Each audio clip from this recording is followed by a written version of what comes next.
So the basics of this training and the reason that we do this is so that we can translate the training into many different languages. And we do this by using symbols. And the first symbol that we want to talk about is the conversation, the ability to have the coaching conversations so you can listen. So that looks like a set of headphones. And the idea is that you have the conversation with your client, you set up the environment, have a professional conversation, and you learn how to listen as a professional. The next symbol we talk about is the continuum. And the continuum is glasses, the ability to see where the conversation is going. The third one is the system, the ability to see how the system is changing. We are looking to have a coaching conversation to shift culture. Leaders in organizations use coaching as a skill to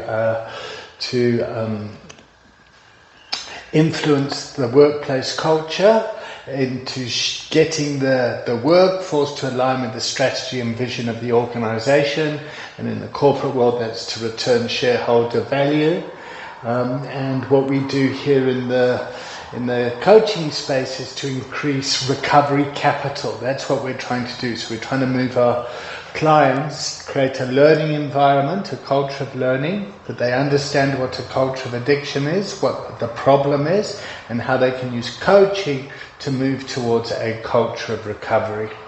And when that happens, the system changes, and with a culture of spirituality, we're looking at the 4Q model, and that's a leadership model. And finally, our final system is the container. So we start off with the conversation, the continuum, the system, the 4Q model, and then creating the container. And now I'm going to go deeper into each one. So, what is a coaching conversation? Let's place the conversation first. So, if we look at a culture of learning, children go to nursery school, they go to primary school, they go to high school, they go to university, they go out into the world, and we all learn. We are continuously learning. And we're creating an adult learning environment here where we are coming together with our clients to have what's called a co-creative, collaborative conversation. So co-creative is me and you are going to work out what the conversation is.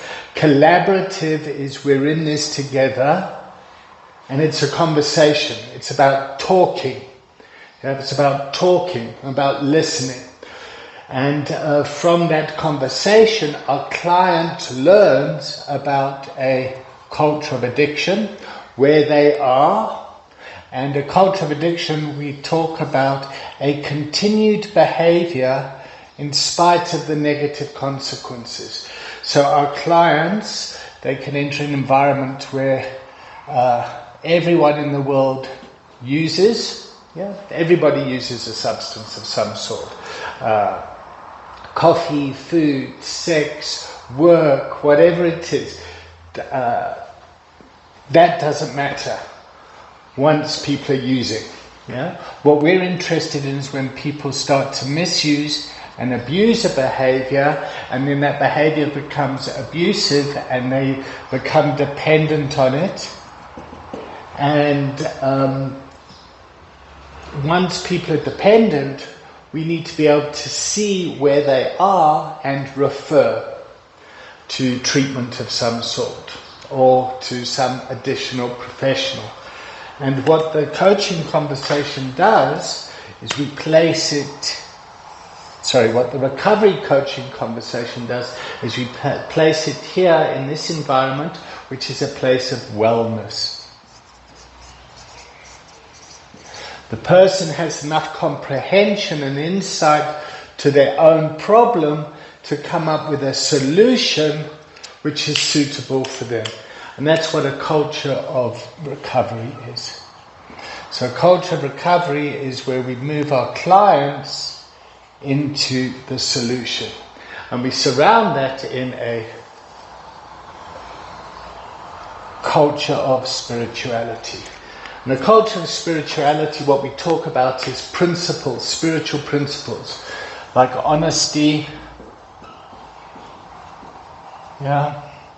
willingness, hope, etc. And in this conversation that we're having with our clients, we will hopefully model those principles and emanate, put out those principles so our clients can understand and recognize and to see what it looks like to break the isolation of living in a culture of addiction, living in the problem. So as the system starts to change, so here's our client, and they went through life, and they had a problem and they ended up here, and now they're over here. Their family members and people around them have been or continue to be impacted by their behavior wherever they are. So people that are in a culture of addiction and they've descended down, if this is somebody that you care about, that they would have been impacted by their behavior, and this person would have been impacted by their behavior. So from a systemic point of view, we're starting to look at the system of how people get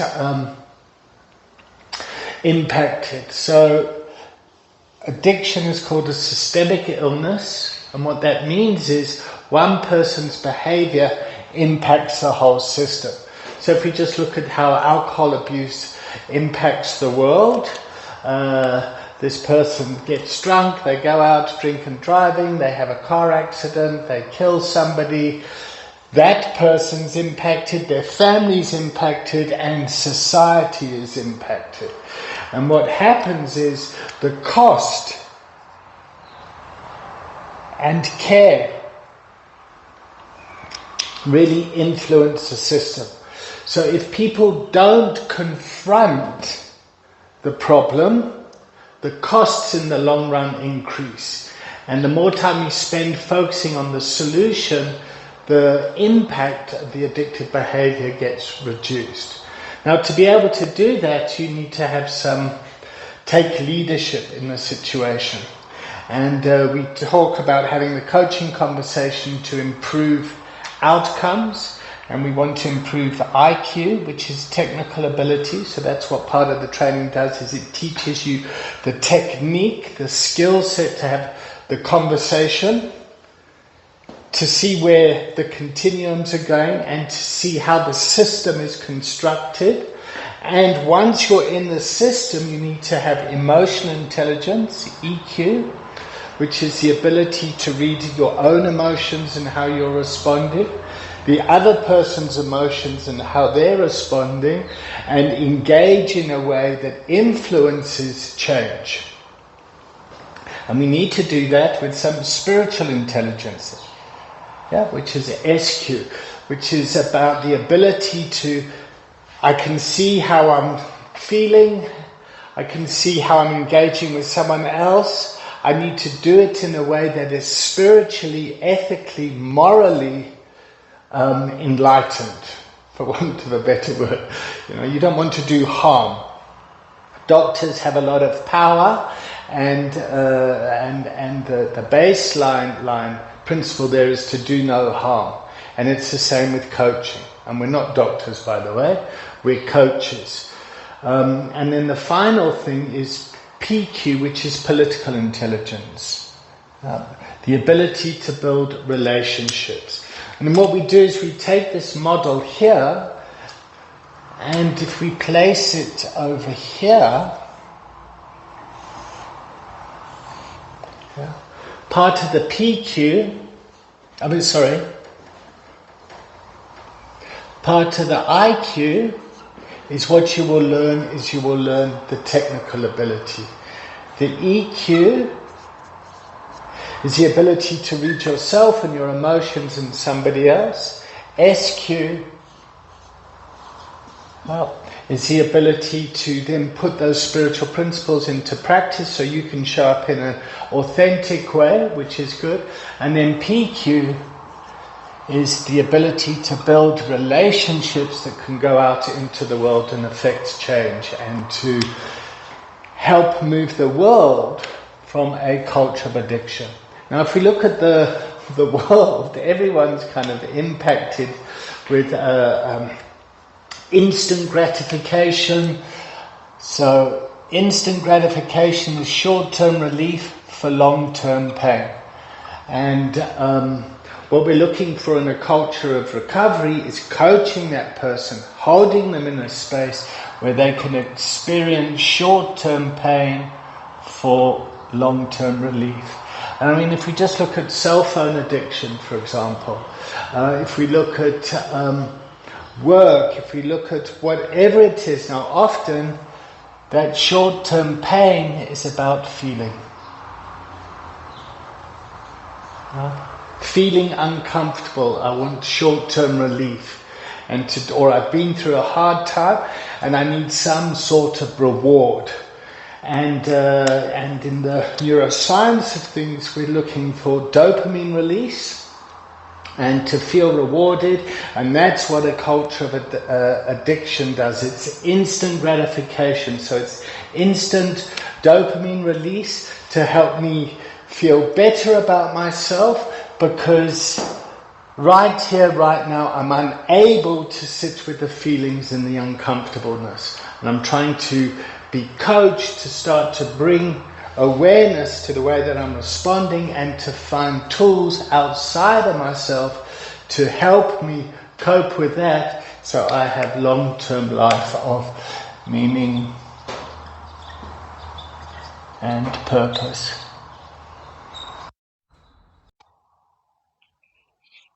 So the whole point of the coaching relationship, so I'm going to engage with you, going to set up a container where we have a conversation that's going to get you to become aware of your behavior and what's going on, so that the relationship can start to move towards a culture of recovery or a life of meaning and purpose. And then finally, we're looking at setting up the container. The container being, I'm having a conversation with you, we might bring in a family member, we might bring in the workplace environment, we might be setting up a classroom, and how can the container with all the individuals that come together as a group start to move. And that's a great place to stop. I'll see you in the next video. Thanks for watching.